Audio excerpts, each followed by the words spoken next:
บายดีเอฟซีของไอ้หนุ่มเพย์บอยเบิร์ดทุกผู้ทุกคนพี่น้องมื้อนี้ไอ้หนุ่มเพย์บอยเฮามีข่าวดีมาบอกมีข่าวดีมาบอกมื้อนี้วันที่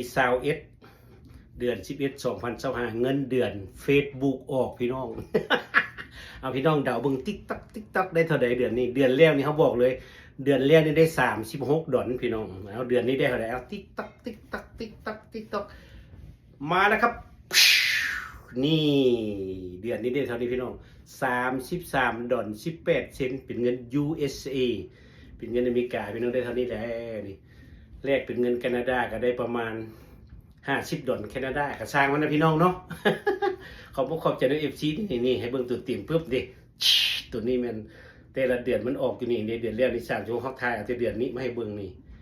33 18 เซนต์ US พี่น้องนี่พี่น้องเห็นบ่อยู่นี่ขอบใจน้ำ FC ทั้งหลายเด้อเอาขอบใจอีกเทื่อนึงพี่น้องโอ้ยช่วยกันกดไลค์กดแชร์สนับสนุนในนุ่มเพย์บอยเฮาถึงได้หน่อยก็ภูมิใจพี่น้องคนอื่นได้เป็น1,000 2,000ก็สร้างเขาเฮานี่ได้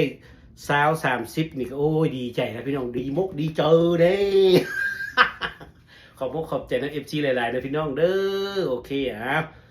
ขอบใจอีกทีนึงที่ว่าช่วยกันกดไลค์กดแชร์กดคอมเมนต์พากันเบิ่งให้นะพี่น้องแล้วก็บีบตัวการ์ตูนบ่มีหยังมาให้ทุกๆอย่างมารวมกัน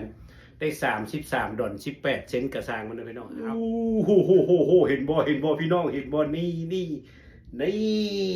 สำหรับเดือน11เดือนโนเวมเบอร์อยู่นี่เด้อพี่น้องเด้อเอาสิรายงานให้เบิ่งตลอดสำหรับคลิปนี้ก็มีเท่านี้โอเคพี่น้องขอบใจบ๊ายบาย